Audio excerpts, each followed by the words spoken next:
Biden, if you had an opportunity to give a message to President Clinton, what would that message be? Mentioning the name of Clinton provokes disgust and revulsion. The president has a heart that knows no words. A heart that kills hundreds of children definitely knows no words. Our people in Arabia will send him messages without words, because he does not understand words. If there is a message that I may send through you, I address the mothers of the American troops. To these mothers I say, if they are concerned for their sons, then let them object to the U.S. government's policy.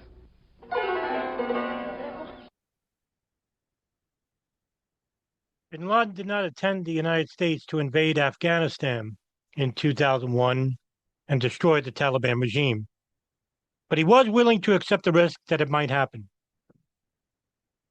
It may seem like an idiosyncrasy. Practically everyone who knew Bin Laden described him as a pious Muslim who dedicated his life to establishing Islamic rule on earth. Yet, he was willing to bring about the destruction of the Taliban's Islamic State, one that he himself had helped nurture, for the sake of pursuing what must be viewed as a modern strategy of international terrorism. Bin Laden himself did not see in that way. He argued that the Prophet Muhammad's first action after becoming a Muslim was to wage jihad to spread Islam. Thus, jihad was a more important duty than everything else in Islam, including prayer, fasting, alms, and pilgrimage. Bin Laden's Salafi background shines through in his argumentation.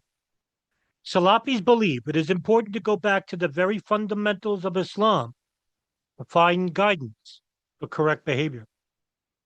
Bin Laden claimed that by putting jihad above everything else, he was simply following the example of the Prophet. But in reality, it allowed him to put aside core tenets of Islam for the sake of waging a modern campaign of international terrorism. Was 9/11 then a result of bin Laden's religious fanaticism or modern political grievances? The answer is neither. 9/11 was a result of bin Laden's self-perception and belief in the superiority of his own strategy. The self-perception said that Qai'da was the vanguard of the Islamic Revolution. The strategy said that war against the United States was an absolutely necessary step toward Islamic revolution in the Middle East. Just like in Judge in 1987, bin Laden again stepped up to take the battle that no one else dared to take, even at the peril of himself and those around him.